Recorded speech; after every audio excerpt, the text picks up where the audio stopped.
Assalamualaikum warahmatullahi wabarakatuh.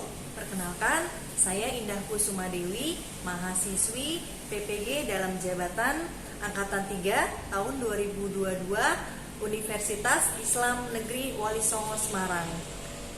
Pada kesempatan kali ini, saya akan mempraktekkan video pembelajaran PPL 1 RPP 1. Selamat menyaksikan. Terima kasih.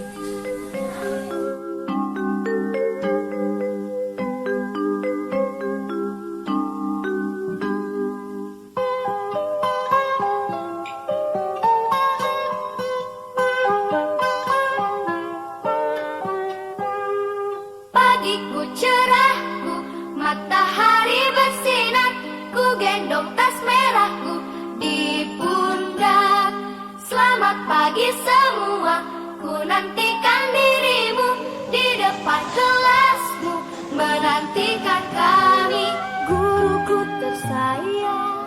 Assalamualaikum. Waalaikumsalam. Semangat pagi, anak soleh-soleha 74.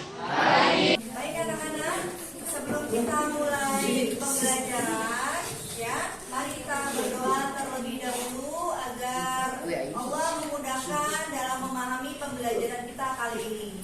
Ya, kepada ketua kelas silakan. Istaizu. Siap. Iqra'ud doa.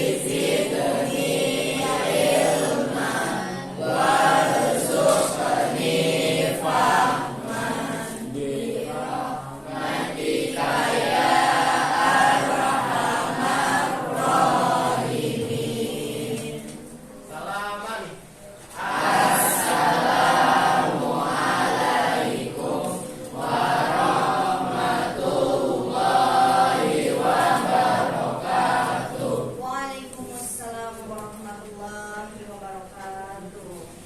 Ya, baik anak-anakku yang cantik-cantik, yang soleh dan solehah, yang ganteng, sehat semua hari ini? Alhamdulillah. Ya, hari ini Ibu akan mengabsen ini dari 32 peserta didik nih, siswa-siswi. Ada yang nggak masuk hari ini? Ada. Siapa ya? Salsa. Kenapa Salsa? Kita doakan semoga Salsa lekas sembuh ya, dan bisa mengikuti pembelajaran kita yang berikutnya.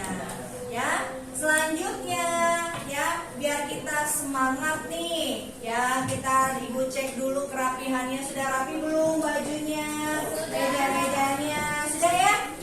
Oke ya, baik, biar semangat lagi. Coba sebelum kita belajar ya, kita yel-yel dulu, mau? Oke, semangat ya, ayo bangun coba biar semangat nih ya. Kita yel-yel dulu. Nah, di mana yel-yel ini kita bersifat religius dan nasionalis ya.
di madrasah. Al-Quran hadis adalah pelajaran yang pokok, ya, seperti itu. Kemudian di sini ya, untuk materi kita hari ini yaitu tentang pengertian Al-Quran. Kemudian juga urutan proses turunnya Al-Quran, juga periodisasi turunnya Al-Quran, ya, yang kita akan bahas pada kali ini. Di mana tujuan pembelajaran kita hari ini? Coba ada yang tahu tujuan kita hari ini apa? Coba dibaca, ada yang tahu? Nah, perhatikan di sini. Melalui metode ceramah dan tanya jawab, peserta didik dapat menguraikan pengertian Al-Quran dengan benar. Kemudian apa lagi? Kemudian kita juga akan ada diskusi. Melalui metode diskusi, peserta didik dapat menyajikan urutan proses turunnya Al-Quran dengan benar. Dan yang ketiga, kemudian melalui metode diskusi juga, kalian nanti dapat membandingkan periodisasi turunnya Al-Quran. Terakhir, nanti ada juga presentasi, yaitu dapat menentukan dari semuanya ini pelajaran kita kesimpulan tentang kedudukan dan fungsi Al-Quran hadis dengan benar. Nah, ini dia tujuannya. Bagaimana manfaatnya setelah kita melalui semua ini, ya, pembelajaran kita hari ini, nanti diusahakan, diharapkan kalian dapat menguraikan, membandingkan, dan menyajikan dari urutan-urutan materi yang akan Ibu sampaikan. Kemudian selanjutnya, nah ini dia peta konsep kita hari ini ya, yang akan kita bahas ya pada pertemuan hari ini dan berikutnya, yaitu mengenai Al-Quran dan hadis sebagai pedoman hidup manusia. Yang kedua yaitu mengenai pengertian Al-Quran, ya. Kemudian proses turunnya Al-Quran, periodisasi turunnya Al-Quran, kemudian fungsi Al-Quran dan hadis, nama lain dari Al-Quran, macam-macam hadis, pengertian hadis, dan fungsi hadis terhadap Al-Quran. Namun pada kali ini, pada hari ini kita hanya membahas 3. Apa saja tadi? Tentang pengertian Al-Quran. Kemudian apa lagi? Proses turunnya Al-Quran dan juga periodisasi turunnya Al-Quran. Ya, nanti kita yang akan kita bahas ini cakupan garis besar materi kita. Dan nanti juga ada diskusi, ada presentasi, dan terakhir kita ada evaluasi, ya. Kemudian selanjutnya pada materi inti yaitu tentang mencermati gambar. Coba dilihat di sini ada 2 gambar. Siapa yang ingin menanggapi? Ya, Ya, silakan. di situ ada keluarga Yang mana yang ingin ditanggapi? yang ini. Yang ini yang mana? Yang ini, yang gambar 1 ya, yang tentang keluarga yang lengkap. Silakan. Di situ ada keluarga yang sedang membaca Al-Quran, keluarga yang harmonis. Ya, yaitu keluarga yang harmonis. Benar tidak yang lainnya yang ini? Benar. Ini keluarga yang harmonis. Kenapa harmonis? Karena memfungsikan Al-Quran dan hadis dalam keluarga. Al-Quran menurut bahasa. Coba, apa Al-Quran menurut bahasa? Ada yang tahu? Ayo, apa Al-Quran menurut bahasa? Bacaan atau membaca dari kata qoro'a, yaqra'u, Qur'ana. Iya, berasal dari masdar qoro'a yaqra'u Qur'ana. Ini masih turunnya Al-Quran, ya. Di sini kita lihat dulu terlebih dahulu, kalian disimak ya, nanti bisa ditanyakan. Tahukah Anda bahwa setiap tanggal 17 Ramadan umat Islam di dunia memperingati peristiwa turunnya Al-Quran atau turunnya Al-Quran? Mereka meyakini bahwa Al-Quran diturunkan pada tanggal tersebut. Mungkin muncul pertanyaan-pertanyaan seperti ini: apakah Al-Quran pada saat turunnya sudah dilakukan mushaf? Apakah Al-Quran turun secara sekaligus? Tiga fase yang turunkannya Al-Quran. Fase pertama, dari bagaimana cara Al-Quran diturunkan merupakan masalah gaib, rahasia Allah. Hanya Allah Subhanahu wa Ta'ala yang mengetahui. Yang jelas, keberadaan Al-Quran di Lauhul Mahfuz menunjukkan bahwa Al-Quran terpelihara dan salah dari kehidupan di dalam dunia.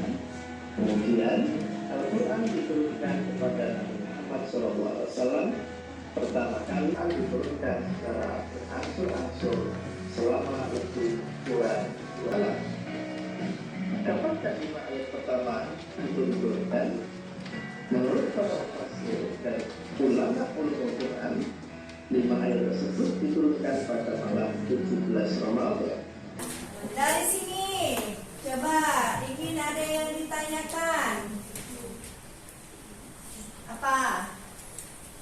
Ada yang mau bertanya silakan. Ya, silakan. Al-Quran turun sekaligus dalam bentuk kitab yang Ya, apakah Al-Quran turun sekaligus dalam bentuk kitab yang utuh? Ada yang mau jawab coba sebelum kita bahas? Al-Quran diturunkan secara berangsur-angsur atau Oke, ya baik ya. Al-Quran diturunkan secara berangsur-angsur. Dan pertanyaan tadi kan jadinya kita ada masalah ya yang akan kita tanggapi, yang akan kita diskusikan ya tadi mengenai tentang apa saja yang ada dalam Al-Quran. Kemudian nanti kita akan cari perbandingannya periode Mekah dan Madinah ya dalam LKPD ya.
Yang pertama, apa saja komponen yang ada di dalam Al-Quran?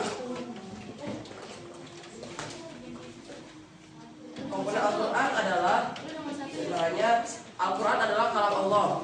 Yang kedua, yang menjadi mukjizat yang diturunkan dalam hati Nabi Muhammad SAW. Ketiga, diriwayatkan secara mutawatir serta pembacanya dinilai sebagai ibadah. Baik, selanjutnya. memudahkan mereka untuk memahami dan menghafalkannya. Kemudian yang ketiga.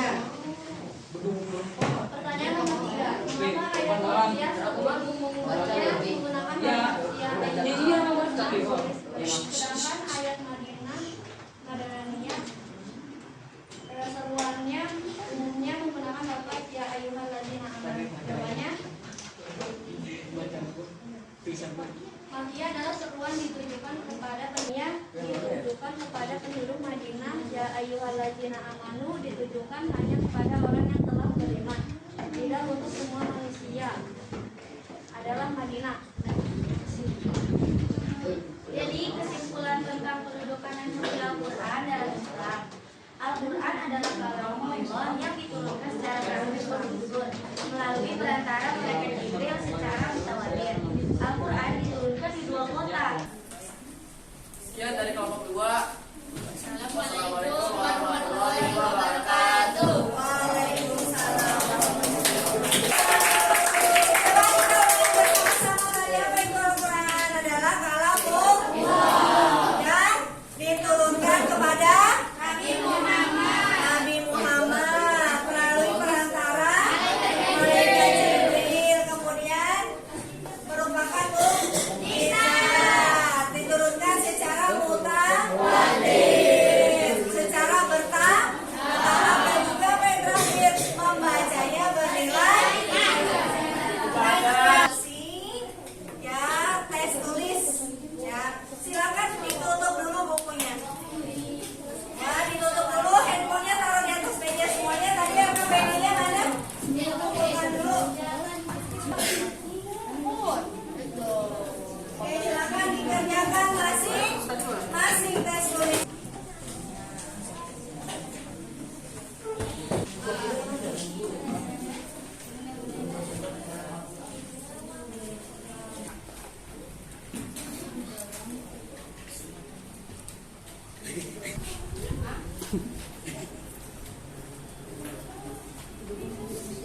Dicek.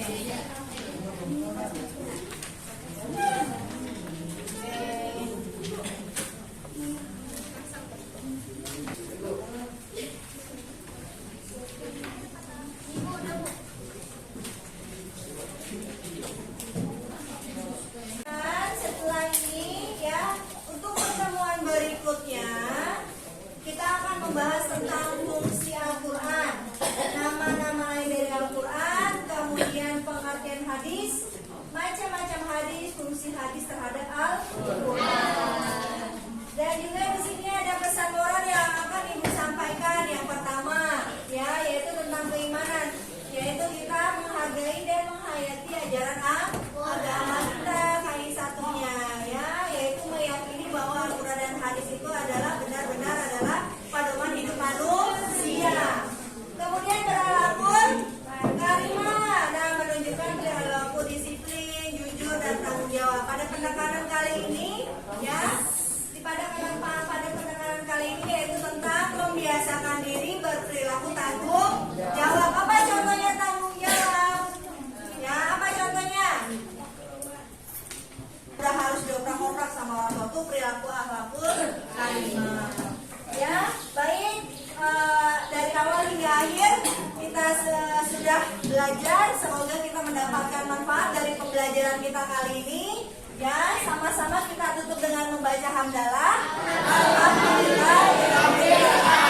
Kita tutup dengan membaca doa kafaratul majlis. Bismillahirrahmanirrahim. Subhanakallahumma wa bihamdika asyhadu an la ilaha illa anta astaghfiruka wa atubu ilaik. Ya, semoga pertemuan kedua dan ketiga kita dalam keadaan sehat walafiat. Ya. Wassalamualaikum warahmatullahi wabarakatuh.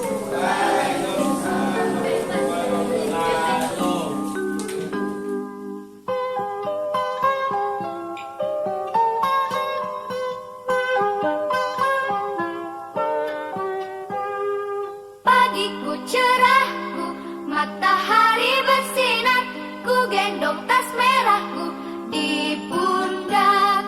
Selamat pagi semua, ku nantikan dirimu di depan kelasmu, menantikan kami. Guruku tersayang, guru tercinta, tanpamu apa jadi